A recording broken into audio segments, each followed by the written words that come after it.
There, I'm pouring the oil. I anoint you as king over the AI mountain. This is what it can do. So here's the sample without the enhanced. Okay, so click on the sign up button if you have Google. All right. So now, we are now in Fireflies. Google. No glory. So now we're looking at the Hebrew word, which means weight, honor, splendor, and then conceal, like the way we know conceal, but we know some words. There's no English word for it. They have like so much multiple meanings. So I used Midjourney to try to create how this. Hey Richard, have you played around with GPT-4? It's pretty insane what it can do. It can accept pictures. So you can delete that last part where it says, "Whoa, I want this," and then it goes, "There are many options for you can make with these ingredients. Some possibilities include pancakes, waffles." Like that's ridiculous. Now the first instances of artificial intelligence happened around 1950.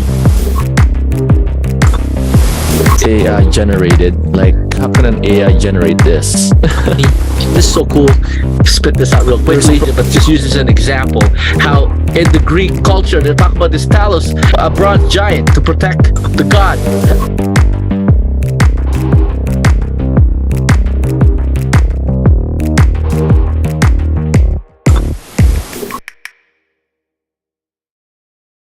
All right, guys, welcome to our Minas Kingdom AI podcast. I think Peter doesn't know this is actually episode 1. So I usually do challenges, but I'm like, you know what? The Lord is telling me, I feel like Holy Spirit's telling us, me and I, we gotta do these podcasts, let people know about artificial intelligence, and let people know that it is neutral in itself. It can be used for either good or for evil. So guys, blow up in the chat where you're from. I'd love to see where you guys are all from. And I want to officially welcome you to our Minas Kingdom AI podcast, episode 1. Where's my fireworks? There it is. There you go. So Minas Kingdom AI podcast, episode 1. Today, I have a very special guest. But before I bring him in, I just want to give you a heads up what this is all about. I think I'm gonna bring in guests every week. I think I want to do this every day. I'm an extrovert and I love talking to people. I know some of you might know that I already run a crypto. As me and I run a crypto academy, but this AI, artificial intelligence, anytime now, ChatGPT is about to turn on monetization. What does that mean? Now you have the ability to impact 180 million people all around the world, potentially billions of people, just right there, happening and working right there. So I'm excited, guys. Post in the chat where you're from. There you go. Peace, love, and hope. God bless you, Erwin. And by the way, I apologize. This is the first time I'm using what is this called? I was like, I use StreamYard restream. So here we go. Let's see. I think you can even show the podcast, the chat. So there you go. This is cool. Let me see. New comments will display here. I was like, oh, there you go. Okay, there you go. I was like, how do you use this? So there you go. Peace, love, and hope. God bless you, Erwin and Kathy. Blessings all. Thank you. Welcome. And from Florida, I'm like learning this tool, and I want you guys like just be open to learning, and that's what I want here to go. Watch what we're doing this show. We do run an academy. I want to show you guys if you want more real quickly. Here's our quick newsletter. You can scan this in the QR code. If you not in our email list, if you didn't get an email for this, highly suggest you just grab your phone. If you have an iPhone, just scan this, and then it's a simple Google form, just your name and your email. If you want, you can have your phone number. We can text you. Very, very simple. So we can let you know about what's happening about AI and how it's neutral and how we can use it for good and evil. We choose to use it for good. We choose to use it for kingdom expansion, and that's the QR code. You guys can scan it. But right now, I want to grab as much time as I can with my special guest, Peter Nieves. He is a global IP portfolio manager, patent, trademark, and copyright prosecutor, patent and trademark litigator. Oh, these are fancy words. I can't even say. Adjunct professor of patent law, public speaker, mentor, business advisor, and rainmaker with over 25 years of experience in his field. And then the other thing I put even in this invite was, wow, we share a similar mentor. Pedro Adeo would say to him, or is that? I'm like learning this tool. Pedro Adeo would say with For Peter as well is that Peter there, if you guys don't know him, he's an eight-figure entrepreneur, speaker, trainer, financial professional challenge specialist. Would say about Peter that Peter's skill set in protecting ideas through intellectual property combined with his commitment to training and serving others make him a powerful resource to entrepreneurs. As a financial professional and eight-figure entrepreneur, I've worked with lots of tax and legal professionals. Peter is a pro, so pro. That's so good. Truly an expert in this area. And I want to read some comments. Grant Cardone, another entrepreneur, author, speaker, investor, and billionaire, says this about Peter as well. Overall, very professional. You're very believable. Without you telling me anything, I believe you have a lot of credibility. You walk with a very credible kind of swag. And then lastly, Billie Jean. This guy's popping out all over in my social media. He's just popping out in regards to AI stuff. So this is cool too. Oh, now where did my window go? He says this about Peter. He says Bill Jean is an agency owner, marketing teacher, entrepreneur, podcast host, and speaker. Peter is a master of understanding intellectual property and understands the future. He is. I want to highlight that. Understands the future. That is so cool. He is all in on AI and not just as a practitioner of law, but as an entrepreneur himself. Guys, blow up the chat for Peter. I'm like, wait. I'm gonna get my music. Where's my music? Something. I was like, epic. Here we go. Blow up the chat for Peter Nieves, guys. Here we go. Whoop. I'm like, oops. Peter, I'm learning this. That's great. It's fun watching you learn a new tool. That was great. I was like, I didn't even test that music, but I'm like, let's just do it. It doesn't matter with me. I'm like, I got this the wrong way. Okay, now how do I turn up this music, guys? Peter, what an honor to have you in our. I don't know if you knew this. This is our first Minas Kingdom A.I podcast, episode 1. What an honor to have you. And you're all the way in Bethel Church, Reading. I was like, wow, like you're teaching them, guys. This guy's not just legit. He is the man. But Peter, what an honor to have you in this show.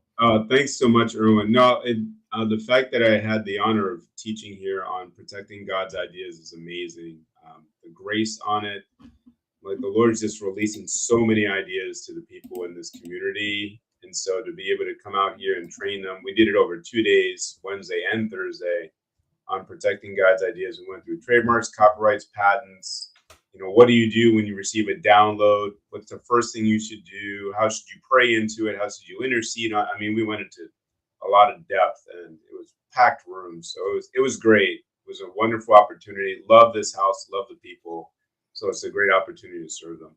Wow. I mean, when you're teaching Bethel Church Reading and you're getting invited there, I mean, I'd like to say you made it. I mean, Bethel Church has changed Asmin and I's life. We're from Toronto. We actually go to Catch the Fire where Bill Johnson, that's where it all started from in 94. I was 14 years old.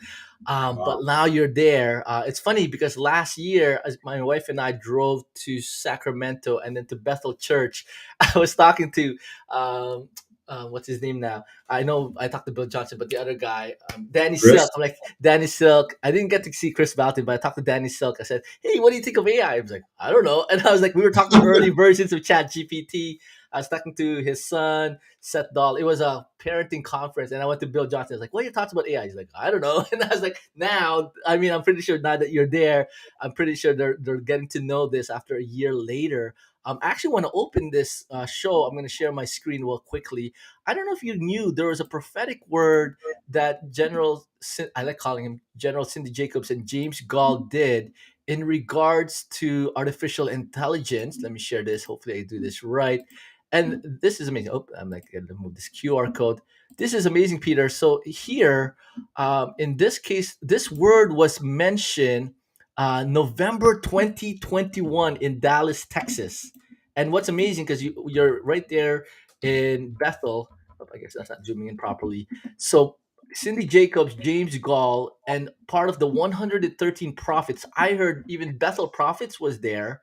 And November 2021 in Dallas, Texas, this is ridiculous. They were talking about AI. They were talking about cryptos, Web3, and then artificial intelligence. So right here, over the next few decades, the use of AI. And what's amazing, Peter, is these guys are not techie people, not necessarily, but this was November 2021, and a year later, December 2022, ChatGPT gets released. I mean, look at that. That was amazing. I don't know if you're aware of that one, how they Yeah, and posted. then in there, it actually starts referring to how God will release his ideas in different ways as well. And so, yeah, very accurate. And also, you're aware of that, and it's amazing because now you're helping them protect their ideas. So what Minus Academy does is we teach uh, literally March. I didn't know what I was teaching. I thought I was gonna teach AI for running challenges. I thought it was to monetize. To monetize their experience. And then now I realized I'm here focused now. Chat GPT helping people. I based it on Esther 414, our 414 challenge, creating Kingdom AI solutions, Kingdom AI builders to let their solutions out. And I'm like, we got to get Peter in here to make sure we're protected. We know what we're doing because obviously we're just playing around the images. Maybe we can talk about that a little bit. So, for Right. instance, images like simple NFTs or AI generated art. I heard like as long as it's 80% of you, then you're okay. You can't get in trouble. But your thoughts on that? I'm like, is that correct? Like, how do we make sure we don't get we do something illegal or we don't have the integrity or grabbing someone else's image? Your thoughts on AI generative art? Yeah, so in general, the United States Patent, the Copyright Office and the Federal District Court of Washington, D.C. have both said that if something's created using artificial intelligence, you cannot use it. I mean, not you cannot use it, you cannot own it under copyright law, okay, because artificial intelligence created it. And so there's case law that backs it up, there's a Copyright Office that backs it up. So the question becomes, well, some people out there are trying to figure out what percentage of your original work, if it's modified, do you still own, the final created work? What I'm telling people instead is if you have your own image uploaded into like Midjourney, or you're doing some kind of modification to the image, your legal rights are associated with the original image that's not modified, right? Under copyright law, you own that. That's 100% owned by you, whether you file it for federal registration or not. You already own that under copyright law. Now, if there's modification to that image, if there's just like a very minor modification, meaning that it's not changing the essence of the work. So if you uploaded the Mona Lisa and the copyright in the Mona Lisa was still alive today, which it's not, and all you did was you threw a mustache on her, right? Well, you still own the copyright through the original work. Okay, so you don't own that. Whatever the modification is that's done by artificial intelligence, you don't own that under copyright law. You own the original work that was uploaded into Midjourney, because the law has been very clear, at least so far, that whenever artificial intelligence creates something, you cannot own that thing under copyright law. So this percentage thing is just that's just kind of fictitious. There's no like magical number. It comes down to what's the essence of the copyrighted work. Wow, So wow, again, wow. if you look at, again, the Mona Lisa, the essence of the work is her face, her hands, right? Nobody knows what's in the background of the image. I mean, I do, because this is what I do for a living. So I know that there's greenery, I know there's hills, I know there's water, but most people don't care because that's not the essence of the work. So if you upload the Mona Lisa into Midjourney and you say modify the background, get rid of the greenery and the water and turn it into space, or like turn it into a beach scene, that new image you wouldn't own under copyright law. But if somebody copied it, you could say that they're copying the essence of your work, which is her face and her hands. So therefore, they're committing copyright infringement because they're modifying the original work. And you, as a copyright owner, should be the only one who has legal rights to modify the original work. So that's the way the law truly works. People are trying to simplify it by saying there's percentages, and there's no such thing as, there's no law that says 90%, 80%. That Wow. doesn't And exist. I'm like, that's why, how can you even figure that out, right? So I'm going to share you some of my students' work. Marnie is one of our advanced. We have 3 levels of membership. I want to showcase her work. So she is an actual artist. So Marnie, shout out to you, one of my top students. But she is a prophet, artist, poetry. And then I'm going to show you. So she started mixing it up with her actual work. I mean, let's start with her actual work. So hopefully I'm sharing my screen. Yep, I'm sharing my screen. So for instance, I mean, if I go to her photos directly, she has stuff. I apologize. She's actually created, and then now she's mixing stuff where she didn't create it. Like you can actually tell which one she's created and which ones she did by AI generative art, right? So I mean, I'm trying to figure out which one is AI generative art, which is hers. I mean, if I go to her earlier, apologize, Martin, I'm showing the whole world your pictures. I apologize. I should give you asking for permission, but let's say here, right? So like here, this is. I mean, this is where the AI stuff starts happening, right? You can see the AI stuff happening here, but it's like, okay, can we really tell which one is AI? Like this, I think, from my understanding, this is hers. This is her actual legit stuff, hers. But then now it's like, okay, I'm going there now. This, I think, this is AI, if I'm not mistaken. But like, Yeah, I mean, that's definitely AI because I recognize the patterns. Yeah. okay, so you can actually tell. So with the statement you made, if it's not hers and the AI generated it, you can't copyright or you don't own it. You can't own it under copyright law. So like you could sell it, you can do things with it, but if somebody else copies it, you can't stop them because you don't own the legal rights to it under copyright law.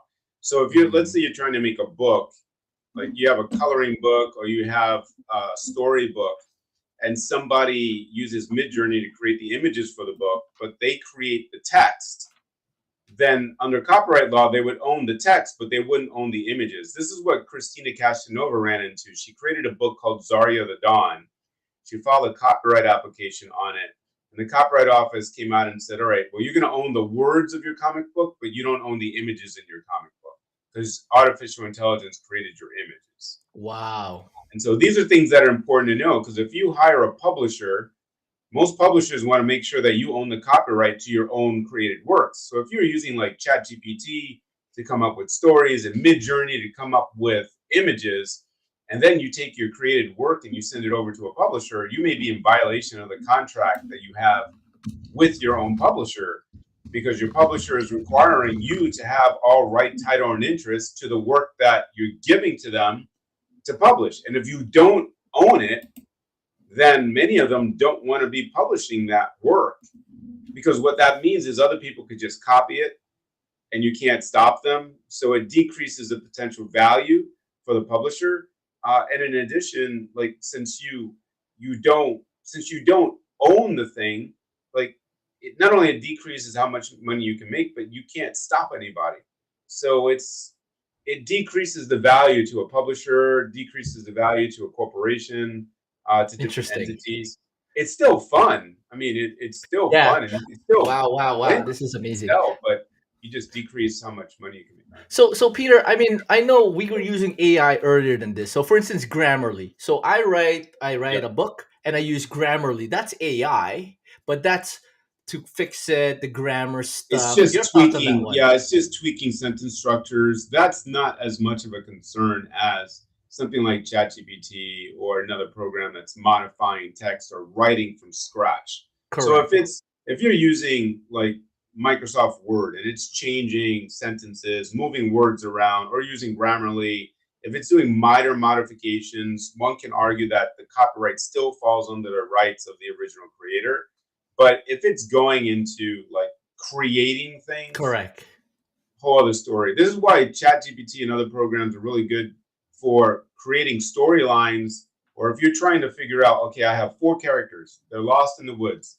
There's a bear, they're afraid of the bear. The bear ends up being friendly. It guides them to a food source. It protects them from wolves.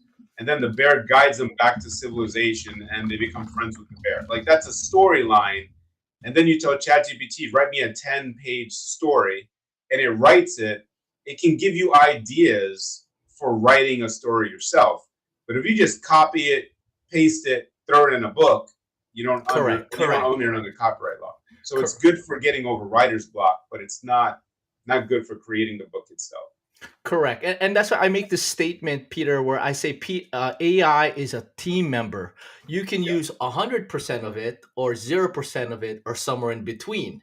And that's where I'm like, okay, I want to create, let's say we're about to create newsletters, right? So I mean, I don't even know if you can copyright a newsletter. I think you can, right? You can Yeah, copyright you anything. can, sure. Any So written work, any so published but work. then that's where that percentage comes into play, where my teaching is, I tell people, hey guys, AI is not to replace you, it's a team member. You can use all of it or you can use none of it. And obviously I'm not an expert of the laws of the things that you're saying, but when what happens in this scenario, so let's say I create a newsletter, when I use 100% of it, like you just create me the newsletter, I mean, that's what I'm going back to this percentages now, Peter. But what I'm saying is, if AI wrote that, I totally get it. Like, you can't copyright it. This is not even me. This is the AI.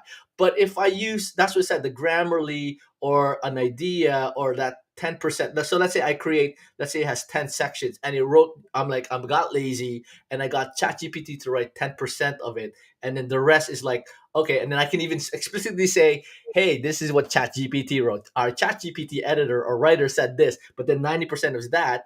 Like, how does that work in terms You of? would own the 90%. Whatever is not created by AI, you would own under copyright law. Awesome. So there's a program called Otter AI, right?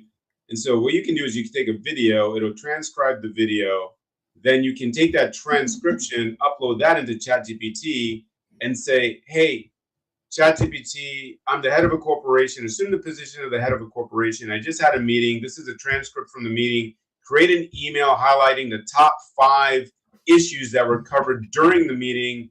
Create the email to build camaraderie, joy, and encouragement within the company, and give them an expectation of a great new meeting next week. Something like that. And then boom, within 2 seconds, you have an email already drafted. Now that was created in part off of your own content, that was from your own video that was transcribed. But since it was created by AI, you don't own that, the copyright for that. But most people don't care, because that's just an email that you're sending out to your employees. They don't care if it's Correct. copyrighted or not. But the issue that you do need to think about is that if that meeting was confidential, you now just took confidential information and uploaded it into ChatGPT, which means it's now available to the public. So you may be violating ethical obligations, HIPAA rules, Privacy Act rules. So make sure whatever you're uploading into these engines, if their storage or if their databases are making that information publicly available, make sure you know what you're doing. Correct. There's different versions like ChatGPT Enterprise, which keep it confidential. Yep. So there's different options, but just realize what you're using. Yeah. So in regards to the ethical and the privacy stuff in the academy, we've been teaching them, obviously, the personal information. Make sure you turn it, make sure it's private. Let's say you have a secret recipe or secret something, secret sauce. You definitely want to turn off that feature. So ChatGPT, even the premium, not just the enterprise, you can totally turn that off. Even the new one, they created a new feature, Peter, memory. So ChatGPT can have a memory of you and starts memorizing tips about you. You can turn it off, turn it on, and you can delete pieces of that piece, right? So now I guess I'm understanding if it touches it. So like now here, I guess here's another piece. Let's go to Photoshop again. So Photoshop, new features, exactly the way you describe it. Mona Lisa, you don't own that, and behind it, you modified that. You don't own it, and it's interesting because, I mean, let's call it out. Like the blurring, it's like the it's like Photoshop in its different features has AI features, and you would touch bits and pieces of it and modify the picture. So let's say we have a picture of LeBron James. I modify it. You don't own the copyright, but you can do things like it. Like you can sell, you can monetize it, but you don't You own can it. monetize it, sure. Yeah. I guess my next question is: can LeBron James go after you and say, "What are you doing? You can't sell me"? I guess that's my personal question now. Like, then I'll lead up a little bit more into GPTs. Yeah. So if somebody owns an image and you take that other person's image and you upload their image, that's copyright infringement because you're making a copy. If you modify what they have, that's copyright infringement because you're creating a derivative, which is a modification of somebody else's work. So that's copyright infringement. So you can't take somebody else's work that's owned under copyright law and make a copy, distribute it, modify it. You can't do any of those things. Now, if LeBron James is walking down the street and I take a picture of him, I own that picture because it's my camera, it's my picture. This is why you see so many of these photographers around these celebrities. They're looking for the best shot. because whatever Wow. picture they take, they own under copyright law. The second you take your camera and click that button, you own under copyright law the image that's created. It's Wow. automatically yours. Now, if somebody has a painting that they create and you go and you see the painting on the wall and you take a picture of that painting, that's copyright infringement. That's making a copy of somebody else's copyrighted work. So you can't do that. But a lot of people don't know that. So what they do is they see a really nice painting. They take a picture of it, they upload that picture into Midjourney and they do a modification. And then they say, well, it's not the same painting. It's a new painting. So I shouldn't be sued for copyright infringement, right?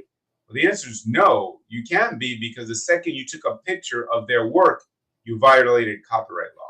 Wow, wow, wow. And that's why one of the things I think Dolly and ChatGPT is doing is now they're putting metadata on the actual file so you can actually see that it is AI generative art. Obviously, the scammers are trying to remove that. That's my techie hat trying to do that. And as Kingdom citizens, I mean, this show is kingdom minded. Under like our covering with 100x, but like in terms of what we do, the way we do things in integrity and doing things the right way, we don't want to do what's the word, unjust scales. We don't want to do like the flipping of the tables where we're doing illicit or bad activities. In this case, thank you for informing us. I'm going to switch gears a little bit because for now our members, we're creating gpts, custom gpts, project management, hair care. I wanted to show you a little bit of um, of one of our members. Humberto would create a Bible. Zanny, actually, I want to show you that one. I'm really proud of this one. So let me see if I can share my screen. Chat GPT, and I guess I just want to see your thoughts if there's some concerns where like we have to be careful of this. So here's his GPT, a Zanny superhero Bible translator. And sometimes Superman would pop up. Sometimes, right? We're trying to. He knows you can't have Superman in there. But for instance, so what he does is he basically takes the scripture and he translates it to unique dialects, and then adds a pitch and then adds an image to it. So for instance, Psalm 23. Let's say actually we'll go 1 Corinthians 13, 14 verse 7 in surfer speak. Let's go with that one here, right? So because you're in California, so let's go surfer mode. So here, I guess your thoughts. He's just changing Bible verse, obviously, and then he's not doing anything illegal. He's just saying, "Hey, this is just for fun." Here's First Corinthians 13, 4, 17 in surfer speak. Love's totally chill, man. It's kind, doesn't get all up in your grill, and it's not all look at me. Doesn't get all gnarly over nothing. Doesn't ride the wrong wave. It's not stoked on bummer vibes. And then I'm not going to read the rest. And then he has this. Is there anything we should be aware of or be concerned of, or your thoughts on his GPT specifically and what to watch out for? Yeah, there's a number of issues. So first of all, the text that's being modified by the GPT, if that's copyrighted work, that's called copyright infringement. So as an example, if you take the Passion Translation and you throw that in, that's a newer work. Now, the Passion Translation actually tells you can use a certain amount of their content. They'll give you a license to use a certain amount of their content. That's right after a few pages of the book itself, you'll see the license that they give you. But assuming that they're using a copyrighted work, because the text has to come from somewhere. The text that's being modified comes from somewhere. So if the source book is a copyrighted work, just uploading that into your system so that somebody else can do a modification, that in of itself will be copyright infringement. Okay, now the modification that's being done, so as an example, if you're going to say Deuteronomy, 110, right? It needs to know what Deuteronomy 110 says before it can do a modification to Deuteronomy 110 to put it in surfer mode. Okay, so if the text from Deuteronomy 110 that's uploaded is a copyrighted work, then that's copyright infringement. Just the mere fact that it's been copied in and of itself, that's copyright infringement. So that's part one. You have to figure out what's the source. If it's a copyrighted work, you cannot upload that into your system. This is the reason why the New York Times is suing Microsoft and suing OpenAI, Wow. because of this very issue. It's like their newspaper articles, their publications are all in ChatGPT, because Correct. because OpenAI scraped the internet for all the documents that Correct. were up, available up into 2021. And so for that reason, the New York Times is suing them and saying, hey, we want royalties for all of our copyrighted work that's within Wow. your database. So if you're creating some kind of engine, right, some kind of GPT, well, you got to be careful, because if the source of the content that you're using to allow people to interact is a copyrighted work, that's copyright infringement. So you have to get legal rights from that other party to use that content. Now, the next question is the images. Where are the images coming from? If you're somehow connecting into Midjourney to harvest, images, to use Correct. their engine and then take those images and download it, here's more bad news. Midjourney does not do copyright searches or trademark searches for any of their images. So that Wow. means that the images that you might be using may be copyrighted or trademark works of another party, Wow. right? And this is a fact. Like, we've used a number of these tools and found copyrighted works of other parties. Correct. And Wow. so you may create a new GPT that's actually a new engine, right? That's actually working with the results of Midjourney and working with the results of ChatGPT, and you really put a really nice graphical user interface, or maybe using Discord or whatever you're using to interact, put in your prompts. But the problem is you need to know what is the source of the data that is being used to render results, and then you also need to know the results that I get, are they potentially owned by another party? Because the very nature of these AI bots in general is that they're using a neural network. Like, they're taking other content, they're combining it, learning to give you new results. Where did that content come from?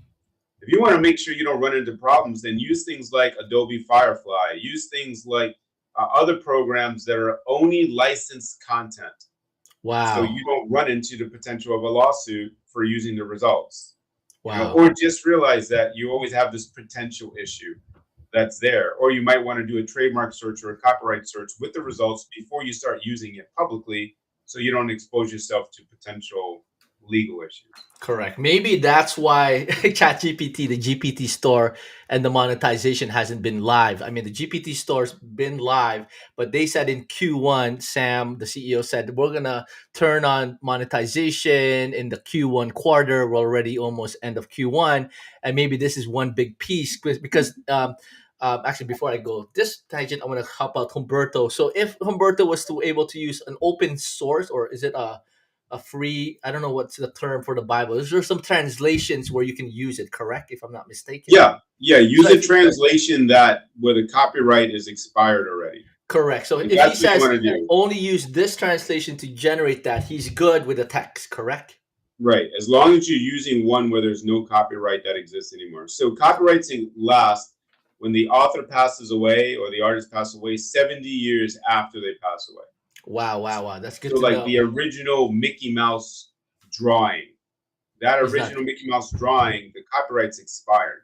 Wow. So I guess I can picture that they're timing that, because I think, was it Lego where something got expired and now everyone's like doing it now? Disney had that with I believe not only Mickey Mouse, but I think the original Winnie the Pooh, Popeye. There's some of the old ones. And now you can just use it. It's free for all type of deal. Yeah, but these companies have gotten smart because they have smart intellectual property law attorneys. So what they're doing is they're saying, well, maybe the copyright's expired, but that original image is being used more like a logo or more like an identification of a source of goods, which means that it now becomes a trademark.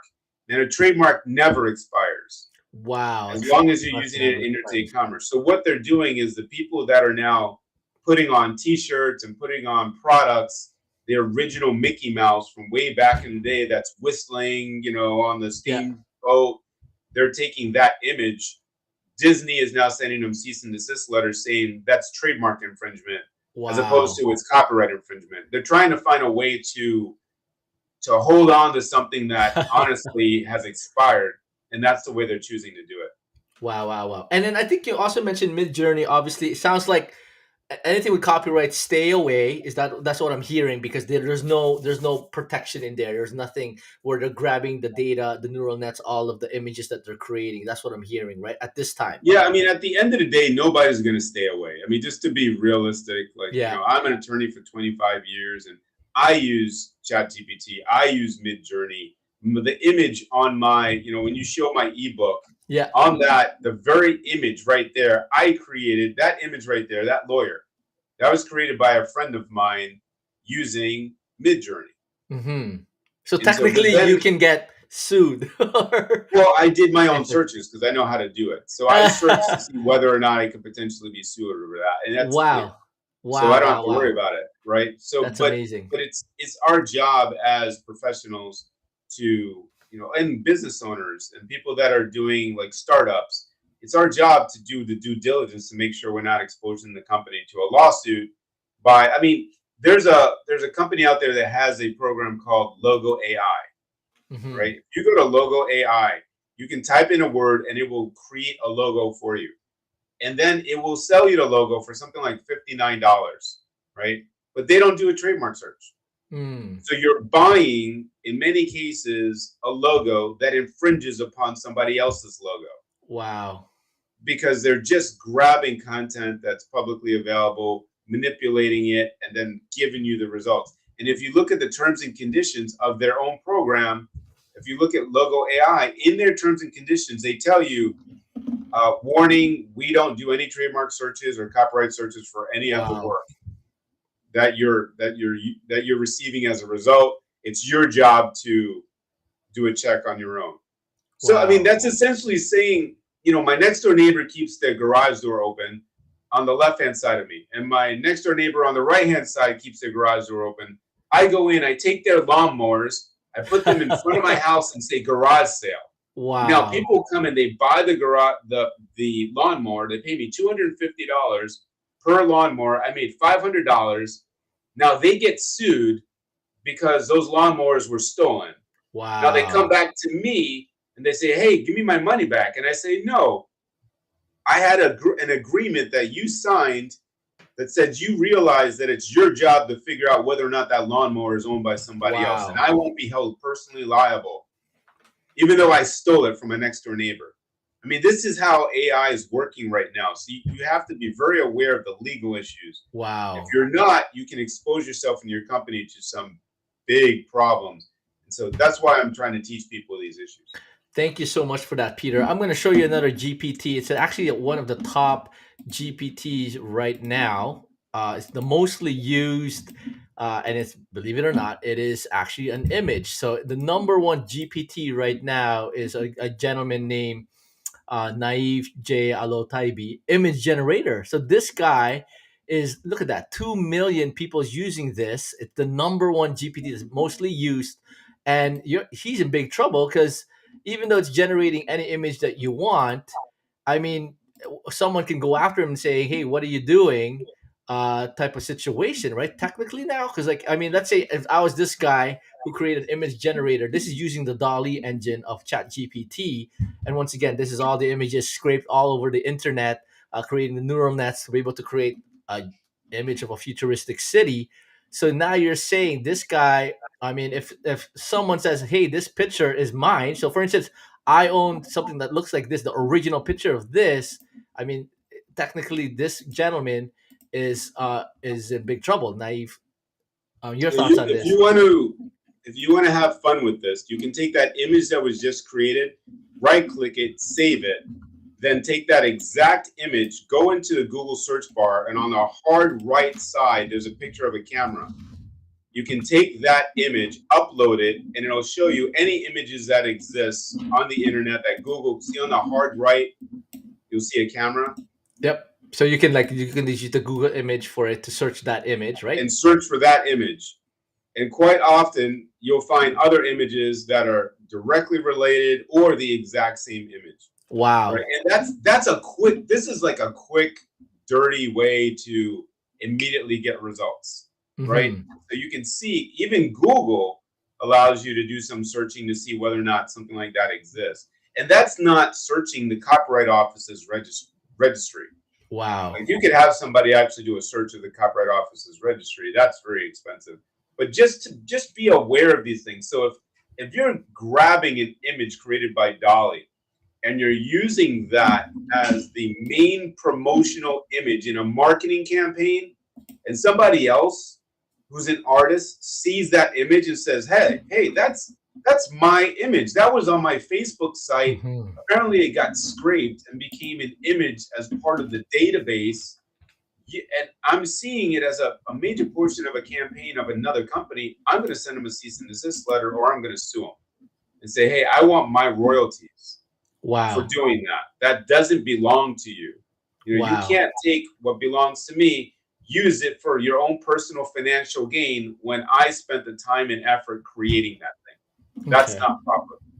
And then so I want to go back to this, and that's why I'm like, that's why ChatGPT is having a hard time turning on monetization. So I don't know if I want to show you this. So in OpenAI's Twitter, so Well, they you made can't.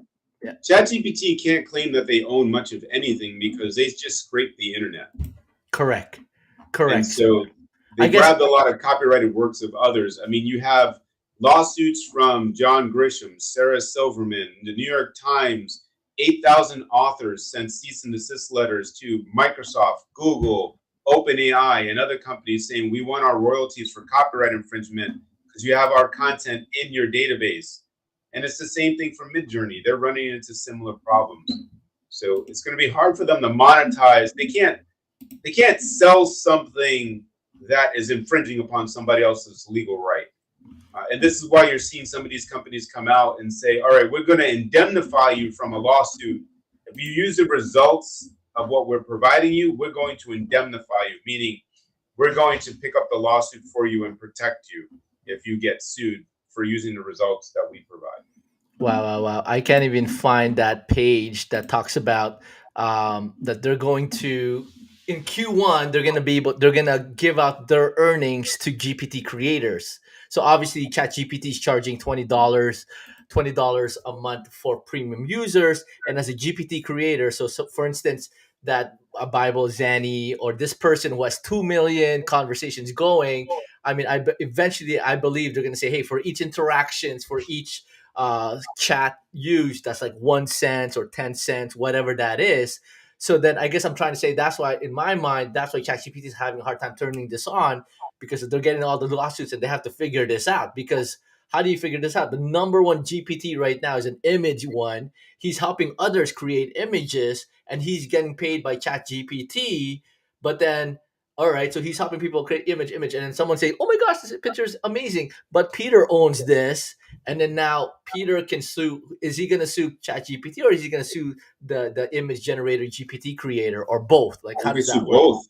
You can sue either or both, because the party that is making it available is making a copy, and so, or actually they're distributing it to other parties, and the one who actually created it in the first place made a copy. And so, like, let's say Midjourney creates an image, right? And you create a GPT that works with Midjourney that now allows people to interact with the GPT, but it's harvesting the image from Midjourney. Midjourney is the one that actually stored the original image. Correct. Right. So that in and of itself is a copy. The one that is distributing that image to you is the new GPT. So that is copyright infringement as well. Wow. Distribution is infringement. Copying is infringement. So you've got issues at multiple levels here. And a lot of people just don't understand that. Like, they're not aware of these facts. And so someone like myself has been doing it a very long time, and I've been dealing with artificial intelligence. I've been writing patents on AI for over 12 years. Wow. Like, the technology is not new. It's just they have new graphical user interfaces to make it more fun, so it's more exciting, right? Wow. So, but the general idea of neural networks and how they learn, this is old technology. Wow. Correct. So you just have to be careful. Like, if you're going to use something in interstate commerce, you're going to try to make money off of it. Make sure that the source of the content or the images that you're using is using licensed images or open source images because then you don't have to worry about getting sued. Like you don't have to worry about any vulnerability because you're by the mere fact that you're a member of that platform, they're covering you because it's all their content only, as opposed to a party who's just scraping the internet and potentially You you said could end up a with. statement that they're covering you. So, for instance, my GP. So let me show you what we have. So you can see it here. So I told my community, hey, list all your GPTs. So here's all the GPTs of the members. So we got stuff from project management to beautiful hair care, crypto trading, laughter heals, victory over cancer diseases, Bible brainiac. And I've been telling them, Peter, hey, use the dolly. Make sure you use the dolly. I guess the concern is the moment they turn on the monetization where ChatGPT starts paying the GPT creators, and then obviously it'll be cents, then dollars, and the more you use it, I believe there's going to be overnight millionaires of GPT creators. And then, but then I guess it's like I guess more on being having integrity. Like, what do you suggest? Like when Erwin makes a statement, hey guys, just use Dolly. Try to incorporate Dolly to your GPT. And then I guess maybe, hey guys, I'm Peter here to help me fix what I'm saying. What do you suggest? Or should I not make those kind of statements, Peter? Like, don't use Dolly, or what should I say? I mean, now I'm asking for But what guidance. I would do is if a party is going to use another platform and they're going to create a GPT that uses another platform, where they're building a partnership with the owner of that platform, I would see if they'll agree to indemnifying you, right? So I'm going to build essentially a bridge where other parties will use my GPT, fall in love with it, and it's going to result in more traffic going to you guys.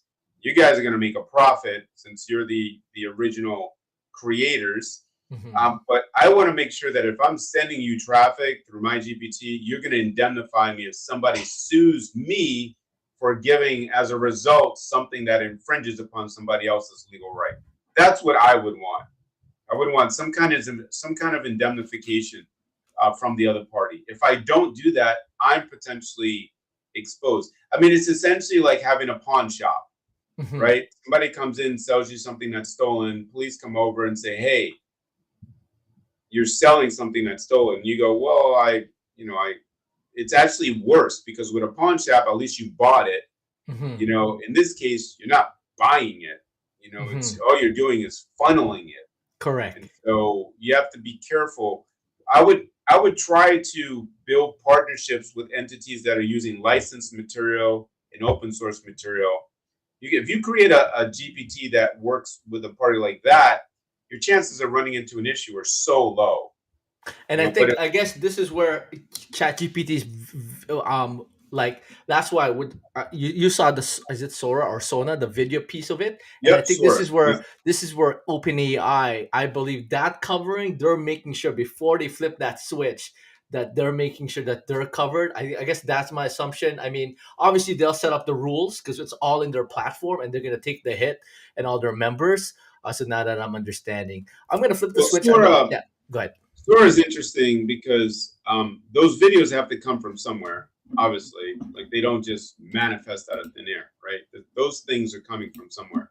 So the question is, where is that original? Where are those videos coming from first? Now, if they have the legal rights to those videos, that's fine. Then you can work with them, and you don't have to worry about potential lawsuits, right? The issue is though, if you have let's say you have an advertising company and you want to take somebody's ads, like the words that they're saying, and create a storyline so you can create a short clip that you're adding to the ads that's really enticing to the eyes. You can build a company around this, like a large company around this, just focused on creating ads, doing marketing associated with storylines, right? But you and your client will not own the videos that are created because it's created by artificial intelligence. So that means anybody can grab those video clips. So let's say I invest $100,000 into building a corporation. The corporation is a marketing entity, and I say we're going to create Facebook ads for you, and you work with us. It's $5,000 a month, and we're going to create all these ads and all these clips. Everything that I create, Erwin, you can go in, right click it, save it. Wow. because it's not owned under copyright law if it's created by artificial intelligence. That's what the problem is. Wow. Now, I think that's going to change. I think at some point, the Copyright Office took up until November of last year public statements regarding this, saying, if you believe that you should have legal rights associated with entering in a verbose prompt, if my prompt is one line, give me a green frog with a hat, I don't own the results, right? Correct. But if my prompt is 5 pages long, Correct. there is zero room for the computer or for the bot to conceptualize something. Like, I'm leaving Correct. zero room for creativity for AI. I created everything. I gave it the hex numbers for the colors. Yep. I told it where the eyes are positioned, exactly what the dimensions are. Like, it's so verbose, so detailed. 4 pages long of a prompt. I would argue that I am now the creator of that rendered result. All that happened was that basically the bot provided the canvas. I provided the colors and the paintbrush. Correct. All it did was spit it out. Exactly what I asked for. In those cases, I think there should be some legal rights to what's created. As of right now, the Copyright Office is not allowing that. I just think that's going to change. Correct, and that's what I mean. I've been playing around AI since around 2000. When I was doing Microsoft programming contests, but it's like if it's all of me, like that's what I said, 99%. AI is a team member. Okay, he has 1%, and I did 90%. It's a team member. I told him this is exactly what I want. You can do it way faster than me because you're faster, right? But it's not like create me a frog with a green hat versus I said every detail that I want. And that's what I said. I was going back to the GPT creators where I'm saying, hey guys, I said I don't know yet. I gotta get Peter. Start off with the 80%, but it's like okay, as they fashion. So for instance, let's go. I wanted to talk about some people in the video games. I know you have a hard stop in 9 minutes. Real quickly, so the people who's making text-based video games, I told them, hey, this is your idea. Like this never been done before. Instead of just create me Tetris or create me Mario Brothers. No, it's like this is you, Kingdom, Medieval. These are the characters. This is like all you. This is all your thoughts. The Sora is gonna be like the opening scenes and the cut scenes that happen. This is all your ideas as opposed to all right, just like Final Fantasy or whatever, like things that are commonly known. I think this is going to be an interesting point when we get to that. I did want to handle this area is. I don't think people understand the significance of this area. There's an entire world, a virtual world that exists, and it's growing exponentially. Like this 3D virtualization, real life experiences. It's being utilized not just for entertainment, but it's being used for medical purposes to help people that have anxiety issues and panic attacks and like to do therapy. And there's all sorts of use of this 3D virtualization where people are fully immersed, full immersion videography, right? And so they're also adding other senses like smell and touch to this so people have a full experience. Now, think about this. If I have the ability to type in words and render a full scene, a full experience that somebody now is fully immersed in, and I can own that. Whoever can figure out how to create prompts that result in ownership for the corporation that employs those prompt engineers, whoever that prompt engineer is going to become a millionaire. Like those, you're building an entire industry of people that are going to make millions and millions of dollars. And the reason why is because everything that is rendered as a result of their prompt, the company can own. So now it's not just images, it becomes movies. It becomes like, correct. I mean, think about this. The movie industry can take a year and a half to create a movie. You're telling me you can create a movie in 10 minutes? I mean, just think the cost is exponentially lower. Yep. Like there's all sorts of things you can do automated using things like Sora. And by the way, this is like just one. There are hundreds of things that are being introduced and worked on right now. 3 years from now, we're going to look back and go, yep. Do you remember when people were typing in, I want this scene? I mean, it is not difficult to go from voice to text. In fact, you can go directly from voice to image. You don't need to go voice to text. Correct. Right? Dragon Naturally Speaking came out 20 years ago. I use that too. I mean, think about that. You're Way talking back. and it writes words. That's Oh 20 yeah. years old. You know, that's not a new thing. So these concepts that we're starting to interact with, many of them have existed, but you're Correct. starting to slowly see them hit the market. Correct. And then just things are faster now with processing power. I mean, I'm not surprised with the Neuralink and stuff like that, the interfaces that's happening. I remember when I went to University of Toronto and wearable computers, we were all over that 2000, 2001, 2002, 2003.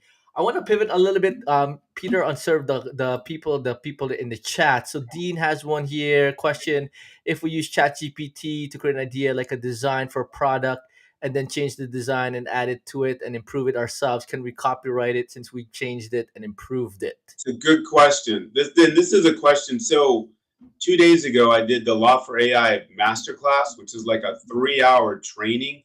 I would encourage people, if you're interested in that, you know, take the ebook that I have here, but you can go to lawforai.com, and that's where we had that program. People ask these kind of questions. It was 2 hours of training and then an hour of just bombarded questions. Like, people would not stop. This was one of the questions that was asked. So can you take the results of something like Midjourney and modify them and own what's created, right? Own that modification. The answer is it depends.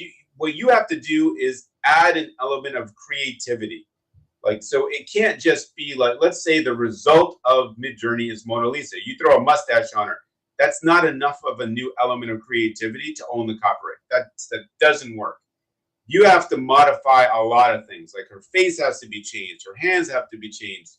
So from Midjourney, you're getting the idea of, oh, okay, so there's a face and there's hands in a certain position. Great. Now you got to change the face, change the hands. It's got to come up to the level of a new element of originality, creativity that's made by that human being. So you can use these programs to get an idea, but then modify that idea. And if you go the other way, like Erwin was mentioning, if you're dictating your idea, right, and it's creating the image, you don't own an idea. Right. So under copyright law, you don't own the idea. What you do is you own the rendered version of the idea. So if I have an idea, let's say a prophetic painting, and I paint it, I own the painting. I don't own the idea. I don't own the vision. I don't own the dream. I own the painting that I made. Wow. Right. So now if I go and I say, well, I'm going to use Midjourney, and I'm going to type in what I saw in the dream. And Midjourney creates the image, and I go, oh, wow, that's just like the dream. I don't own that image because AI created it. So I have to create it for me to be able to own it under copyright law. Mm-hmm. Wow. And I think we have, I think it's a simple one: peace, love, hope. How do we find out if the image is based on our copyright image? I think we showed that a little bit on the Google image, dragging it to the Google image to see That's whatever one way you can do the it. original one. Yeah, you can actually want hire somebody to do a copyright search. And to be honest, just to be completely honest, it's difficult. There are billions upon trillions upon, there's so many images that are registered at the Copyright Office. But you can hire somebody to actually do. If this is going to be the main image of your marketing campaign that's going to bring tens of thousands to hundreds of thousands of dollars There to you your go. company, you might want to just hire somebody to go and do a copyright search for you.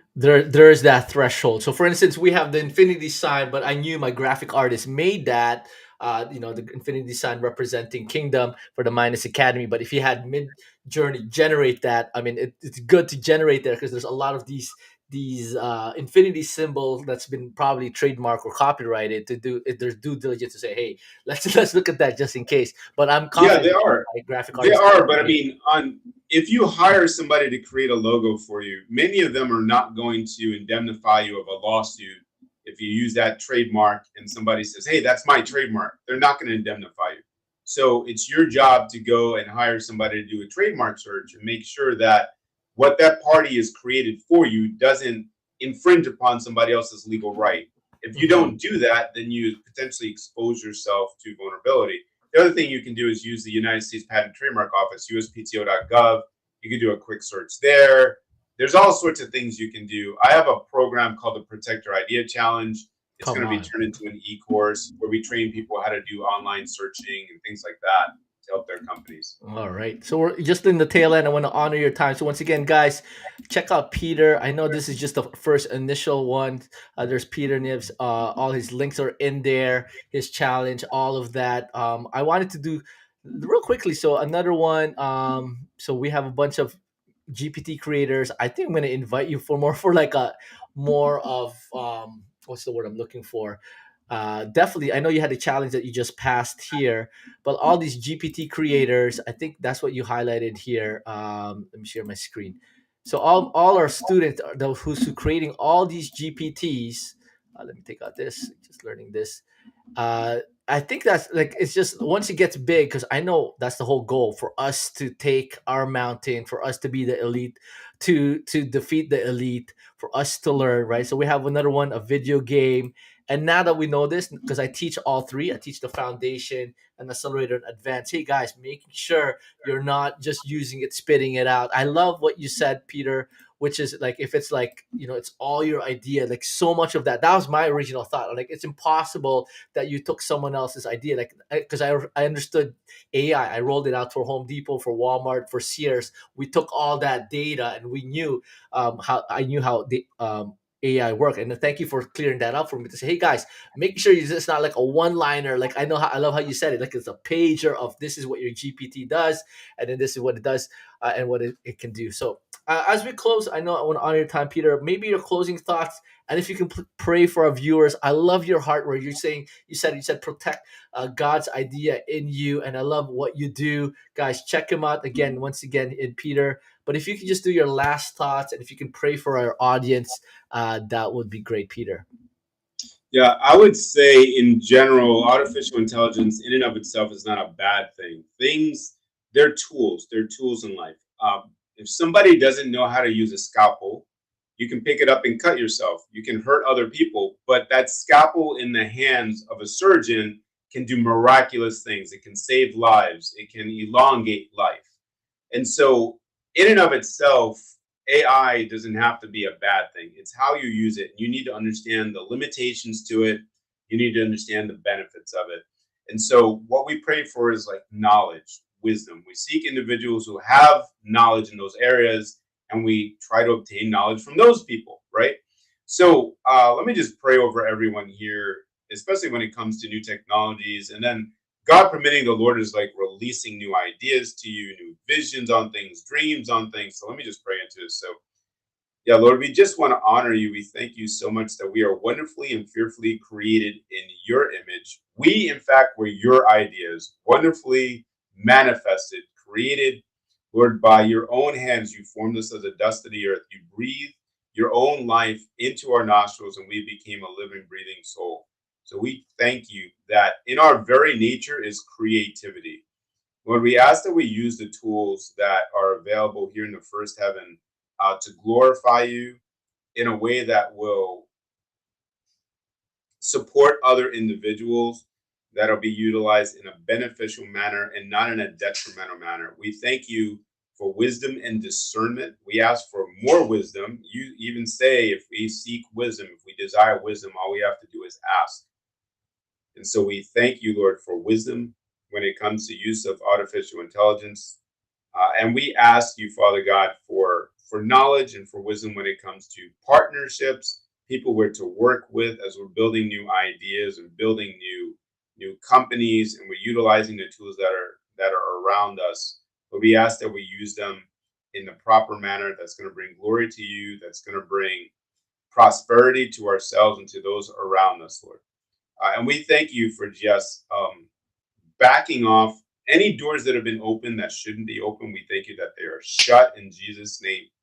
And Father, we thank you for bringing those who are supposed to work with us to us, opening doors that are going to be beneficial. And also those ideas that were released to us before in dreams and visions, in impressions, Lord, we ask that those would rise up to the surface now, that they would be revealed again now.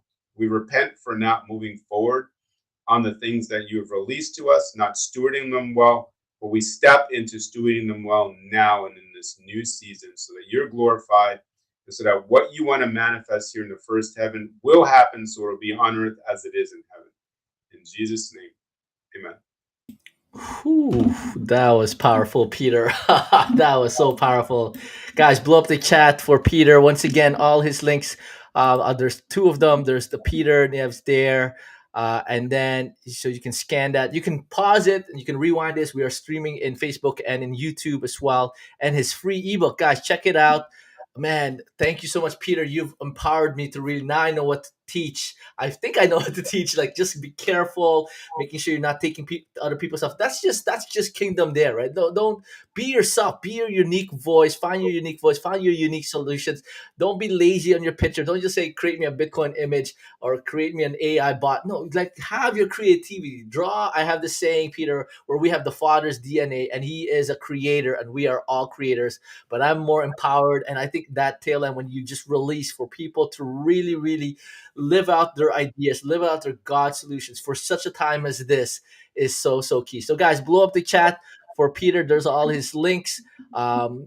Thank you, Peter. I'm going to put you behind the scenes. Oh, you're so welcome, Rowan. It's my pleasure. I love what you're doing. I love how you're bringing kingdom into all these different areas. So keep doing what you're doing, brother. Thank you. Thank you. And I'm hoping we can meet again in San Jose. We met a little bit. I don't know if you remember me in the airport in March last year. I'm planning to I have 7 children, all of them to San Jose. Hopefully, are you planning to get it? I think most likely you will be Yeah, there. I'm planning on being there. I'm hoping my wife can join me. So we're just trying to figure that out, because we That's have cool. a young one who's still in high school. So we have to find a way to take care of her. We can't just take her. Yeah. Yeah, I'm debating if I should do the RV or the plane. So I'm like, RV sounds a lot of fun, but we're coming from Toronto. That's like 36 hours, but the plane's not too bad. But like, wow, can't wait to see you, Peter. Thank you so much again, guys. Blow up the chat for Peter, and guys, check out his free ebook there. And I'm just gonna put a few announcements. I'll put you behind the scenes. Thank you again, Peter, so much. Thank you so much, Take sir. care. All right, guys. So this is welcoming our podcast. I mean, this is history in the making. I'm like, Lord, why did I do this long time ago? Right on March 1st, finally here. Once again, I'm going to put up my QR codes, guys. Just simple AI, Kingdom AI newsletters. We're going to do our best to let you guys know what's happening in AI and Kingdom. And guys, this is it. Kingdom expansion, born for such a time as this. I believe you have a people group you need to reach, just like Esther. And Peter, I forgot to tell you this. Check this out.